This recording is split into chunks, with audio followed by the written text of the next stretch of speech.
Hi,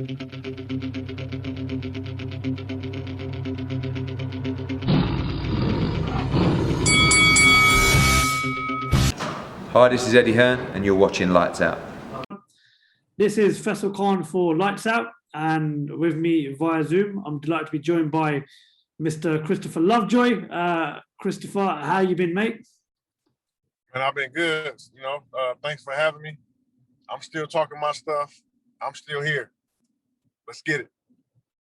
First of all, obviously, thank you for joining us, and obviously the pleasure's all ours. You're always welcome on our platform. As you said, you've been doing a lot of talking via social media. You've called out practically most of the heavyweights from Britain, apart from Tyson Fury, Anthony Joshua, and Dillian White, but you've been calling out quite a few names, such as Daniel Dubois, Solomon Dakers, Johnny Fisher, I believe also Nick Webb, you've mentioned a few times. What's the next path of your career? Because you're very interested in coming over to UK to fight one of the UK heavyweights. I'm just eager to get back in the ring, and I'm looking for a sucker. That means though I'm looking for somebody who think it's a game. I'm looking for somebody who think that my career is based on my last fight. I'm looking for somebody who just think that they got an easy win coming. Like I said in an interview, a self-interview, a video I made, I said I got him right where I want him. That video right there, that might have scared away Johnny Fisher's team. But man, I got a lot to prove. I got a chip on my shoulder. I'm coming off of a knockout loss against Mayo Char, and I'm here to redeem myself, by any means necessary. So when I call these fighters out, it's not just for attention. I'm really calling them out, like, what's up? Like, let's fight. Because they know if they send me a contract, I'm not going to negotiate it. I'm going to sign it, and I'm going to come over there and we're going to fight. So my career is based on, my next challenge. I'm ready to go. As you mentioned, obviously, Johnny Fisher's team, Solomon Dakers is also part of that team, managed by Sam Jones.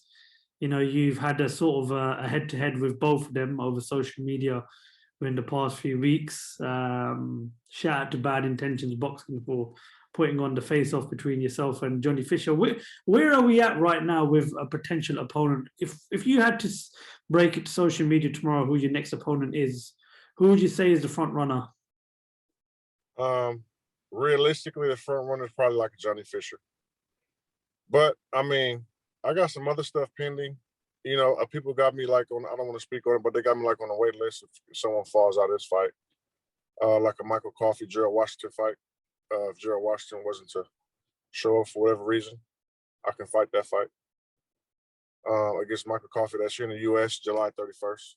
But, as far as things, something in writing, something in concrete, I'm nothing in concrete right now. I mean, everyone knows I'm ready to go, contract free. No, nothing in between, nothing stopping it. No networks, no promoters, no managers. I'm here to fight. So basically, I mean, as soon as they call me, let's go. Like I say, realistically, Johnny Fisher, his promoter, Eddie Hearn, mentioned it. His manager, Sam Jones, SJ Boxing, they mentioned it. The fighter wants it. I want it. I don't know why I wasn't made an offer for this fight, but it was a brilliant decision by his team. And, I think I'll get him on the next one, maybe 1 or 2 fights out. But I don't know. You're obviously, I believe, 39 years of age. You've had 20 fights. People will ask the question, why are you chasing fighters that have just sort of come into the game? What's your answer to that, Christopher? You said you said Solomon Dakers? It's Solomon Dakers, yeah, and of course Johnny Fisher, who have just started their careers in the professional game. People will say that you've got 20 fights. How comes you're chasing fighters that have just started off in the game? I wasn't really chasing them.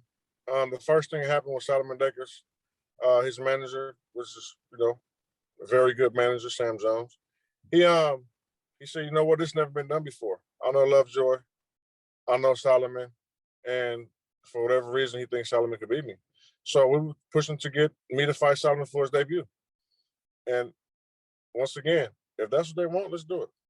So I never, like I said, I never started that. They started that. That fell through. He wasn't on that show. I think his debut got pushed back a month or so later. Whatever. And then Johnny Fisher, same thing. I never mentioned Johnny Fisher's name. I think they might have threw my name out there again somehow in a way. And once again, I ate it up. You know, whenever somebody throw my name out, I'm coming. You ever seen that movie Candyman, American movie Candyman? Yeah, I They have. say my name, I'm coming. And that's just how I am. It is what it is. So, like I say, not that I'm calling them out for a specific reason. I mean, they called me. And you mentioned my name, I'm gonna call him out. One guy I did call out, Fabio Wardley. You know, I called him out just based on his last performance. I didn't like his performance. And he was kind of like, I don't remember why I chose him. Whatever it is, I think I see he had an opening. He might have replied to something I said nice or something like that in a way that I didn't like it. And that's why I said, let's fight. You know what I mean? So, and where we at now? He has a fight day coming up. He's on fight camp. All the other heavyweights got opponents. He don't. The date is getting closer. He said he doesn't want to fight me because he wants a bigger fight. Who you want to get bigger than me in 6 weeks? I'm 19-1. World title challenger. 8-time WBA. You know, and no one else is calling him out. As you mentioned, obviously, we're a few weeks away from fight camp. And one of the fighters you mentioned was Fabio Wardley, who's still looking for an opponent. We also know that Sam Jones, the majority of his heavyweights are going to feature on fight camp as well. What is the possibility of you getting over here for fight camp, or even perhaps maybe after fight camp? You know what? The only reason I'm not there now because I'm in Carlos Tecom's camp. We're sparring. I was already supposed to be over there this week. Once I heard the lockdown stuff was being eased, I said I got to come over there. You know, I got to hit some gyms. I got to go see some of my people, just show my face a little bit. And so like I said, I got the opportunity to be in Carlos Tecom's camp in preparation for Joe Joyce. So that's what I'm doing. I think they're leaving next week, and I'll try and get up out of here next week too. And so as far as being in the camp, I mean, I'm gonna come over there. You know, I haven't gotten an offer yet, and I'm sure Eddie Hearn and Matchroom know that when they make me an offer, I'm on my way. So they want to make sure that, you know, the opponent, which is their guy, wants to fight and everything lines up, you know. And, you know, they got to make a smart decision too. Because I'm not signed to Matchroom. I got a relationship with Matchroom and I talk to Eddie, stuff like that, but, you know, I'm not their fighter. So they got to make sure that they putting something together where, you know, I can knock one of those guys off, you know. And, you know, they're trying to move these guys the right way. So they got to make the right decision, you know. I think Fabio Wardley needs a bigger fight. Let me cut you off. Fabio Wardley deserves a bigger fight, you know, but at this stage, you're fighting on fight camp. You know, you're not the main event. It's probably a 6 or 8 round fight. I mean, let's do it. Another fighter that you mentioned, obviously from another stable, Frank Warren stable, is Daniel Dubois. Many people would consider him sort of the future of the heavyweight division and perhaps the best British heavyweight outside of Tyson Fury, Joshua White, and Joe Joyce. He returned to the ring a few weeks ago, stopping Bogdan Danu in the second round. Why was Daniel Dubois on your sort of hit list, and what makes you confident you can beat Daniel Dubois? Well, he was on my hit list just based on I didn't see nothing spectacular about him. We got a similar record. He got 1 loss. I got 1 loss. Just don't see nothing special about him. I'm just trying to get my name out there and get the fight. You know, whoever bites, it's a wrap. You know, you know when people go fishing, you put the food on there. As soon as you bite, it's a wrap. I just need 1 bite and it's over. You know what I'm saying? I'm over there. So I'm just letting everybody know I'm here to fight. Let's do it. It's too many. It's just too many heavyweights. You know, none of them will fight each other. It's too many undefeated heavyweights. You know, it's a lot in the UK. It's a lot in the USA. Like, let's fight. You know, somebody shut me up. You know what I mean? Christopher, one thing I really enjoy about you is you're never short for words. I read somewhere today that Jarrell Miller could be coming back into boxing. It was an article I read online. I don't know how much truth behind that article is. A very controversial figure in the sport of boxing. He's another big talker. He fancies himself in this heavyweight division. Would you be open to being Jarrell's first fight back into the sport? 100%. I mean, I signed a contract to fight him back in, I think, 2019. Whenever he was about to fight Joshua. I think he got that fight with Joshua in March.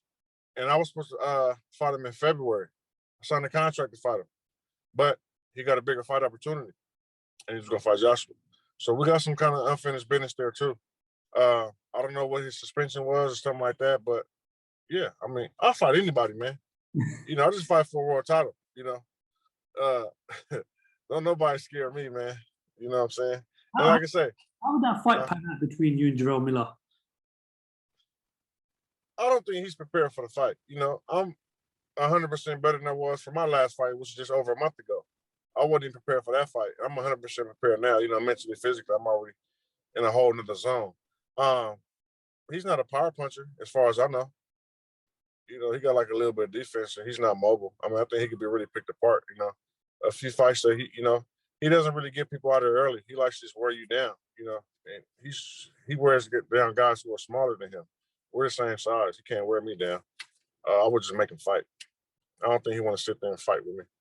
I want to get your thoughts on last week's press conference between Tyson Fury and, well, for the first time ever, a silenced Deontay Wilder. What did you make of Deontay's antics in that press conference? What do you see in Deontay Wilder leading up to this fight? Do you see something different, or do you think that's the sign of a man who knows his number is marked by Tyson Fury? Obviously, we do see something different. I don't know if it's different as in it's going to make a difference in the fight, or if you're going to get the same result. He definitely come with a different approach. He got a new coach. He looks good on the pads. You know, as a boxer, we've seen it all, done it all. Pads don't mean anything. We can only go off his last couple performances. You know, he fought Tyson Fury twice. He didn't win either one. But we just can't count him out because of his last fight. Reason being that the first fight he did good. He didn't win, but I think he did good. Second fight, he didn't do good at all to me. I don't, like I said, that stuff to me, I don't think it's going to mean anything in the ring, which I don't know. I can't say who's going to win the fight, how it's going to go, but all that pre-fight stuff, Tyson Fury's been through the ringer. You know, he's been ups and downs. So I don't think that stuff is even phasing him. Wilder got to worry about, you know, putting up a good performance. As you mentioned, new trainer in Malik Scott. Both previous results go out the window on fight night. What approach do you think Malik Scott needs to take in this third fight, being in the corner of Deontay Wilder? I think he got to be patient with the right hand. I've never saw Deontay really get in there and just show boxing skill. I never seen him get light on his toes, bounce, use his jab, you know, throw combinations and move around. You know, I don't think he's able to do that at the level Tyson Fury is able to do that. But I would hope that would be my approach. I mean, but then again, I mean, he was successful throwing the overhand right a lot in the first fight. So it's like, do you switch his whole style and make him come as a different fighter that he's something not used to for 20 years? Or do you make him, you know, practice more at what he's good at? I don't know. Like I say, Tyson never lost to him. So I gotta go with Tyson. But at the same time, in Wilder 31, Wilder showed me that he's still dangerous. And but we'll see how it go. You know, he got a hell of a trainer with him now. Sometimes you need some people. Some people can just bring certain things out of you. So we'll see. How do you see the third fight panning out? What happens to you in the third fight? Heavyweight boxing is just so you just don't never know. I mean, if I had to make a decision, I say it goes the distance. I say it's similar to fight one. Well, as you said, heavyweight boxing, you never know. Anything can happen. That's a fight we're really looking forward to. Chris, before we bring the interview to an end, is there anything you'd like to add? Fabio Wardley is a PU star. And I'm starting to lose respect for the UK heavyweights because they're not fighting each other. I don't know what's going on with the matchmaking. But I got to pop up out there and see what's going on. I got to see what's going on. They're saying something ain't right. You know, there's too many undefeated heavyweights over there. There's too many heavyweights. None of them fight each other. Something ain't right. I'm here to shake up the crowd. Well, you're certainly making enough noise, and you keep on making noise long enough. So sooner or later, someone's going to answer to that noise. So listen, fingers crossed. We all definitely want to see you come over back to the UK and get in the ring with one of the heavyweights over here. But Christopher, thank you very much for your time. Really appreciate you coming on here and letting us speak to you. Congratulations on getting the lease to your new gym as well. Keeping a close eye on your social media as well. We hope all goes well. Yeah. And Thank you. we look forward to speaking to you soon, Christopher. Thank you. Anytime. You already know. Call me, text me, DM me. Let's get it. Christopher Lovejoy, thank you very much for talking to Lights Out. All right.